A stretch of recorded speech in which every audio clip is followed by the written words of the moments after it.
Welcome everyone for today's study. Is Spiritism inspiring lives? All ourselves and all of those in the spiritual realm who also are with us, as we all are immortal beings, children of God. And as usual, we start our study with a prayer, which we ask Thais to do it for us, please.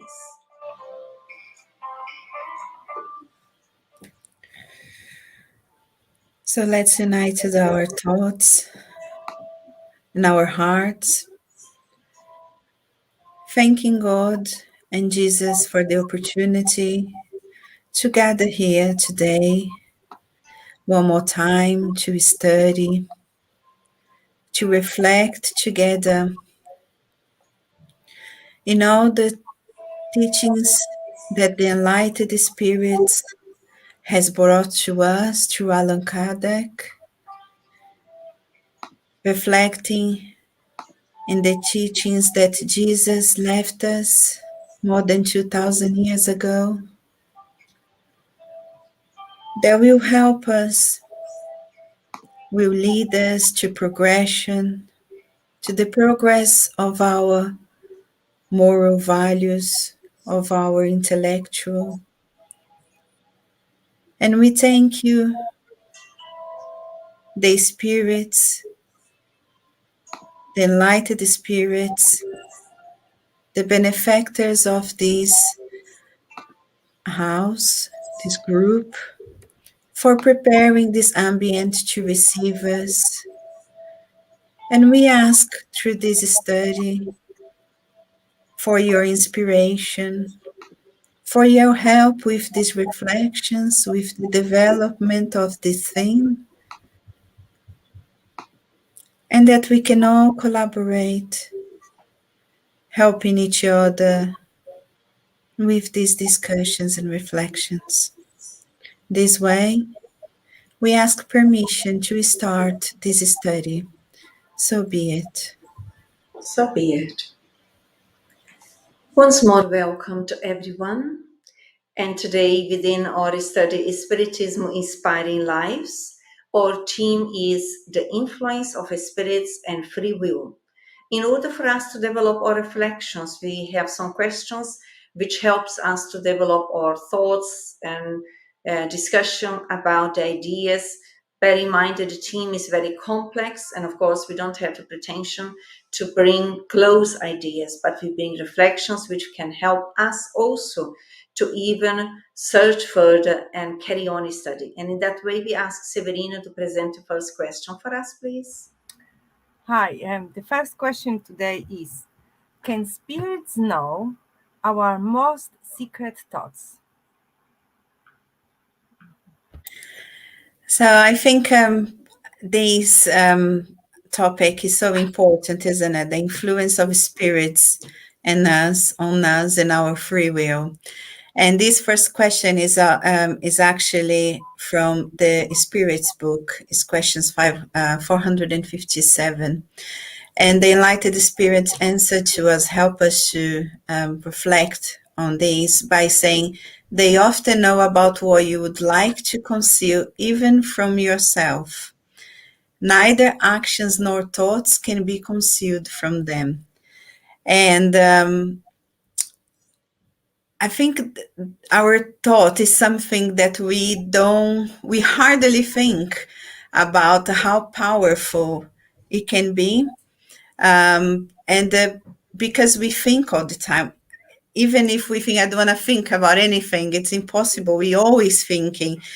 And we found ourselves in this ocean of energy with thoughts, not just our thoughts, but everyone's thoughts, where we send and we capture this energy. So I think this starting this reflection about the influence of the spirit on us and our free will, we can say that it's easy to start from the principle that we understand or believe about the continuity of our lives, and that we already see ourselves as immortal beings, because then we can think about the influence of the spirits, the ones that once was reincarnated here with us and now it's not. However, having said that, even if we don't believe in any of this, even if we think that life ends here on earth, um, spirits still exist. Not, it won't stop existing just because we don't believe, and we're still influenced by them. And I used this question because I thought it was important to start talking about our thoughts, because it's directly related to the influence of the spirits. And then I don't know if you can put the next one, Venice, on the is it this one? No, I think the next one is just that what I have. Oh, yeah, it's the second bit there is from the Action and, yes, sorry, Action and Reaction book, where I'm just going to point at the end where it says the vital need for us always to keep ourselves in the noblest ideals and purest of life, due to the fact that energies attract other energies of the same kind. And that's why I said I think it's important for us to talk, to reflect about our thoughts, to understand better about the influence of the spirit and how can that relate it to our free will. So I don't know if Vanessa Severina wants to add. And maybe just want to mention in the book Thought and Life, it says that our thoughts on the spirit level is like an action. Our thoughts are like an action on the spiritual level, and regarding this energy attracts alike energy is the well known now and spread around the universal law of attraction, which many modern philosophies and many therapies are actually using. And even people who don't believe in God, they do often believe the universal law of attraction. And so, yeah, that's what I just want to add. Yes, it's very important. But also the point that Thais brought is that if I believe or not that I'm immortal, that people are carrying on alive once the physical body deteriorates, which is the natural phenomena, or the physical body dies, we all are immortal. So if I believe or not, that's still the communication between all of us carries on. In which way? Because as spirits, we all communicate through the way that we think, through the way that we feel. We are all imprinting in the universal fluid what we think and what we feel, because feeling and thinking is energy, and therefore we impregnate the cosmic fluid, and those who can already read it, they can see and perceive what we are thinking. So it's always not something that we should be scared of or fearful, but always attentive in a way that we can, in our evolution process, to promote ourselves better and better, making sure that we are consolidating thoughts and internal values that are good for us and are good for others as well, because we cannot impede to influence and be influenced. So as long as we are promoting us in goodness according to the universal laws, at least we are guaranteeing that we are tuning in and communicating through our thinking, feeling, and doing with better spirits, with good souls, with good spirits who are also choosing to improve themselves, who are also choosing to grow and to develop themselves. So can we move on then for the second question, Severina, please? Okay, the second question today is, do spirits have any influence on our thoughts and actions? Again, is a question taken from the Spirits book 459, and is a question that I always like to think and remember and go back to. The first time I read this question, it was, as Venice pointed, I felt a little bit scared. I was like, oh, really?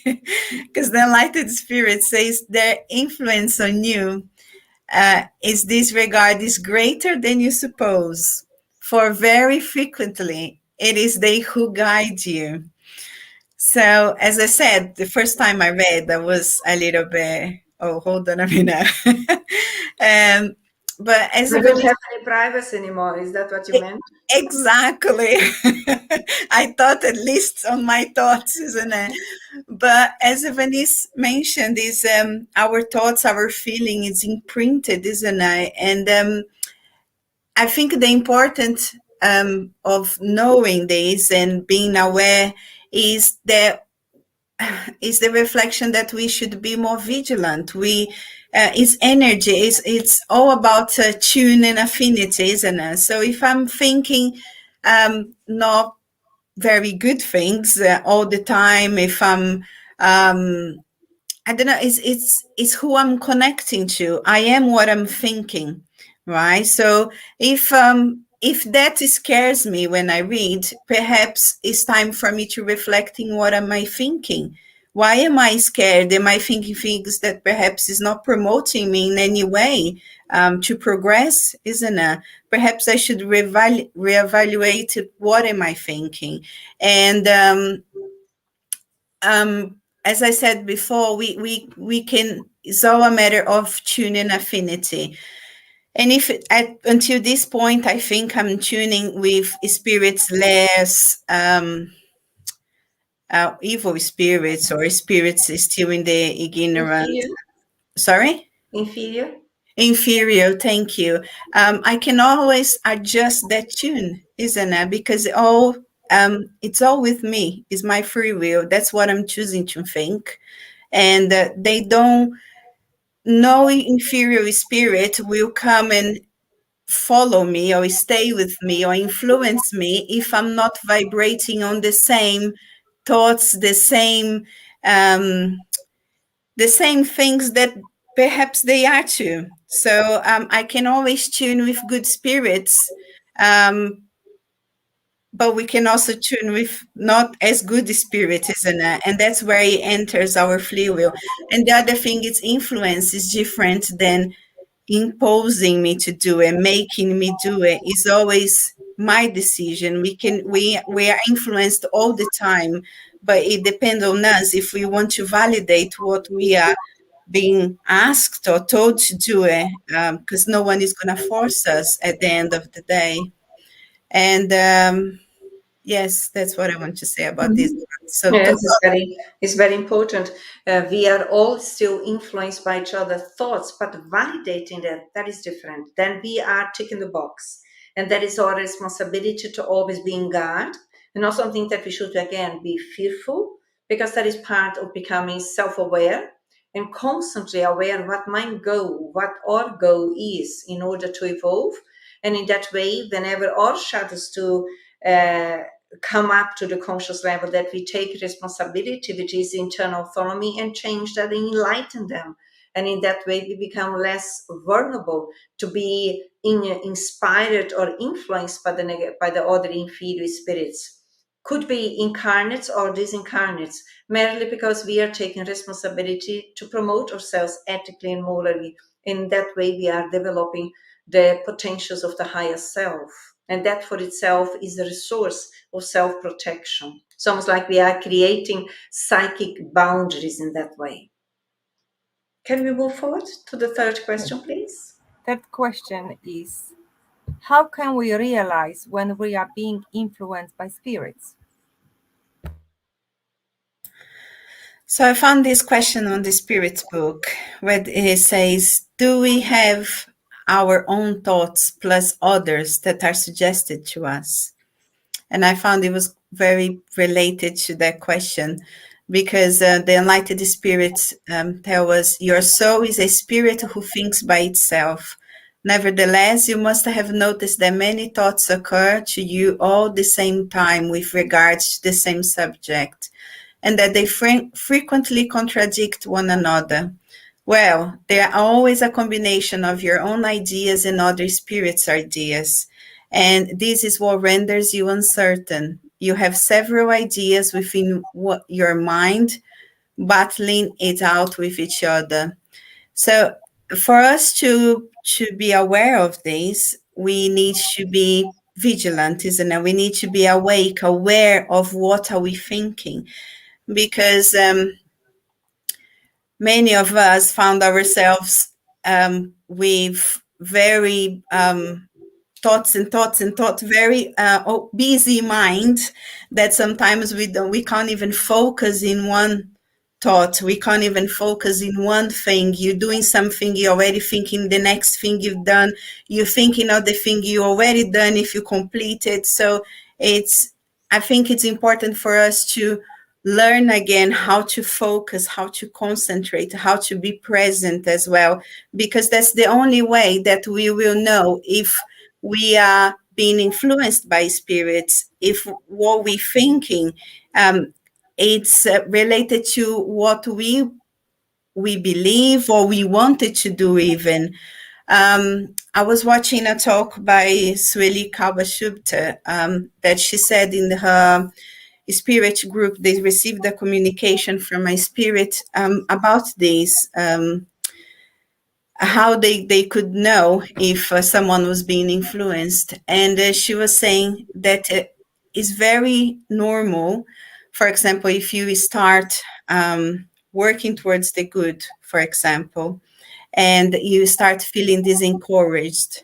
So you start and you have all that energy and the start, but then after you start getting disencouraged and tired, or I'm too busy to continue and this and that. And that's one of the things that she was saying, that it could be one of the causes, the influenced by the spirits that doesn't want us to progress, or doesn't want us that light that we are trying to switch on, isn't it? So disencouragement, disappointments as well, where we started expecting things from other people, and because it's not achieved, because it's our control, isn't it? Then we start feeling disappointment, deception as well. So this is all things that if we are aware, we can stop. We can stop validating these influences, isn't it? Because you said, Vanessa, and I was thinking that when you were saying the influence is not just with the disincarnated to these spirits, isn't it? We influence each other all the time here on earth, in social media, at work, with our conversations. We influencing each other all the time. And in a conversation where you could be influencing someone, it could be you and even the spirits that is influencing you, and you validating that thought and just passing it on. So it's so important that we keep studying, that we keep reflecting ourselves. We always bring the study to ourselves, not thinking about, oh, actually, they're talking about this today. That would be good for my mom, for my sister. No, it's good for me. So bring the responsibility to ourselves, because we cannot change anyone else but us, isn't it? Mm-hmm. Severina, any thought? Just to add, maybe from a different point of view, many people maybe ask, Kardec asked in question 501 from the Spirit Book, that why do not the spirits openly, especially the good ones, why they not openly guide us and protect us? And just linking to this free will, the answer was that if we will be aware of the good spirits protecting and guiding us, we will be relying on them too much, and then our free will be not as not as progressing as it should be. Yes, we would stay in the infancy. They know very well that they would never do that because they are good spirits. Good spirits will never impose them because they know that we need to learn to reason, to think, to choose in order for us to develop the free will. The free will is developed when we learn to develop responsibility. The responsibility and free will is developed when we develop our intellectual intelligence according to the universal laws, and that cannot be something given to us. So whatever the superior spirits inspire us and influence us is always to give us the strength and courage for us to do the homework that we need to do in order to promote us. Yet, having said that, if we are involved in good causes with no secondary intentions, really detached from that, choose for the intention and the willingness to do good and to promote goodness, sometimes they can give us ideas, really, because in reality, the work of goodness that we do belongs to Christ. When we are selfless without a selfish interest, and we are open or psychic channel to receive the inspiration of the good spirits. But we also, in order to capture them, we need to also promote ourselves in that level. Otherwise, they may inspire us, but I'm sitting here like with an open umbrella and nothing goes through because my mind is wandering somewhere else. So it's interesting. I think it's very important to always bear in mind when we talk about the spirits can influence our lives, or we are influenced by the spirits much more than we think of. It's not only by the inferior ones, it's also by the good ones. And our objective, our goal is to, let's say, promote us internally in terms of our willpower, in terms of our responsibility to day by day to improve ourselves so that we come closer to our spiritual benefactors, to the spiritual friends that we all have, and allow them to inspire us what we need to do, because the good spirits will not be our babysitters. That is important to understand, because their objective is to see us to promote ourselves, is us to develop our own autonomy or free choice. Okay, can we move on to the last one then? Okay, so the last question is, can people avoid the influence of the spirits who incite them to evil? So again, this question was taken from the Spirit's book, and the Enlightened Spirit answered yes, because they only attach themselves to those who solicit them with the desire or attract them with their thoughts. Again, it's talking about the affinity. What are we to? Who are we tuning to? And as Evanice well said, we can tune to inferior spirits, but we can also change that tune and tune to our mentors, benefactors, and enlightened spirits. We do have to do that exercise that Venice is saying, that our thoughts need to improve if it's in a vibration that we tune to inferior spirits, and we need to be open to receive the help from our mentors, our guides, because they're always trying to help us the same way that the inferior spirits are always trying to influence us to do to take the shortcuts. The good spirits are always trying to influence us as well to not go there. Follow Jesus. Reflect, think about, be more vigilant, giving all that help that we need, isn't it? And on the again, the spirits book on question 872, the spirits talk a lot. It's a very long message, and I would suggest if you all can read, but it talks about the free will. And I'm just going to highlight that part where it says, according to the Spirit's doctrine, there are no irresistible temptations. So again, we can be influenced, but it's up to us to validate if we are being influenced by inferior spirits, to validate what they are suggesting us to do, to say, to feel. And then the enlightened spirits continues. People can always close their ears to the secret voice that induces them to commit evil, just as they can close them to the physical voice of someone who speaks to them. So how many times we ignore people that are talking to us, isn't it? It's the same way that we can do to the spirits. They can do so through their will, asking God for strength and pleading for the assistance of good spirits. So if at this point we asking ourselves, okay, I understand what you're saying, but how can I stop tuning with those spirits? Or how can I change my vibration, change my thoughts, because this bad thoughts keep coming to my head and I can't stop can't help myself, for example. So the Enlightened Spirits tell us very clearly, asking God for strength and pleading for the assistance of good spirits. And then carry on saying, this is what Jesus teaches in the sublime plea of the Lord's Prayer, commanding us to say, do not let us fall into temptation, but deliver us from evil. So I think it's important, if we are at this moment reflecting and realizing that we need to be more aware of our thoughts, or who are we tuning with, our affinities, is to pay attention to what we choose to talk about, to listen, to watch on TV. All these influence our thinking as well. And if we find ourselves with these accelerate thoughts, too many things coming at once, to learn to focus, to concentrate. Evanice once taught me about when these bad thoughts come to my mind and I couldn't help myself to focus in something that would give me peace, that would calm me down. It could be a word. I remember you saying peace. It could be an image. For me, works brilliantly.